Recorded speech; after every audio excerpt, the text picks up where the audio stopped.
regulations that are meant to enhance security should not be overly burdensome.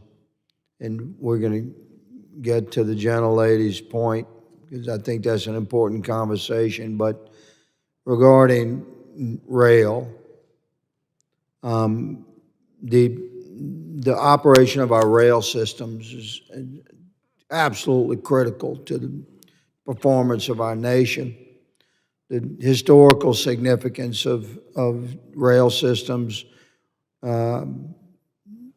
working in a cooperative manner with every sovereign state's government and local municipalities, and with operating under federal regulation, and with thousands and thousands of industry stakeholders that are required to plug into the rail systems. It's quite a complex thing when you really look at it. So the regulations that the federal government places upon you, intended to enhance security, yes, of course, but in my assessment is that they're far too burdensome and can interfere with business, as the gentlelady pointed out. But how does that relate to financial cost? Do you find that in your interactions with TSA, and the effort to enhance security regulations and cyber threat for rail, is there fair and due consideration given to the financial impact of the rail industry? Thank you, Congressman, for the question. You know, we've been at this a long time. You kind of referenced that, about 200 years of moving goods around the country and doing it to a high degree of safety. And we take our responsibility with the utmost of seriousness to move goods safely and securely, because we move all variety of goods that Americans rely on every single day. And cybersecurity is a key portion of that. And as I mentioned, we've been at that since before the year 2000, in advance of Y2K. And we have had a productive, positive relationship overall with the TSA. Certainly can't say that for every government agency, so it's worth highlighting that.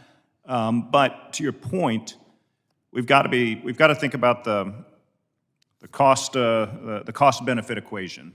And so, to my colleague's point, are we spending more time checking boxes and fulfilling requirements for requirements' sake, or are we maximizing security for maximizing security's sake? And certainly there's a cost, there's a financial cost, there's a human resource cost, there's a physical and digital asset cost. So is that fairly evaluated, is my question, in your interaction with TSA? Is the financial impact fairly evaluated? So I would say it's acknowledged. Whether or not it's fairly evaluated, I'll let you know when we file our comments once we get through this massive rule. Okay, well, I'll take that as your answer. Be reassured, and for your partners across the country, and we are watching that. I mean, the financial impact is significant, and it has to be part of the formula. I would quickly say that I think that's why it's so important that you have a designated problem you're trying to solve, an outcomes-based approach versus an inputs-based approach. And so that's a core philosophy of ours. And well, that's a common sense answer, sir. I'm not sure that's allowed in D.C. Okay, fair enough. Ms. Denbo, you see, quoting you, you said that the government essentially seeks control or possession of your critical infrastructure systems, and you're saying that in order for the government to check your cybersecurity compliance, the government is compromising your cybersecurity infrastructure. And this is exactly the conservative perspective of government overreach. So would you please expound upon that? And what would be your suggestion to the federal government to get the hell out of your way and let you protect your systems? Thank you for that colorful opening.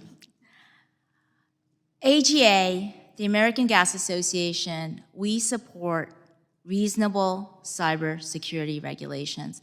From the natural gas utility perspective, we do not just have to answer to the federal government, we also answer to the State Public Utility Commission. And for that, we are required to do long-term planning. And so we need a system, we need reasonable regulations that are not constantly changing so that we can do that long-term planning and justify the expenses for the sake of security. We applaud TSA for sticking with the performance-based approach. What we need TSA to do is to rely on the fact that, one, reasonable cybersecurity regulations have to be attainable. The operators have to be able to achieve them. They have to be sustainable. The operators have to be able to sustain them and keep them going. Otherwise, it's wasted money. And then TSA fills that last part is for them to be auditable. That's the part where we're always bumping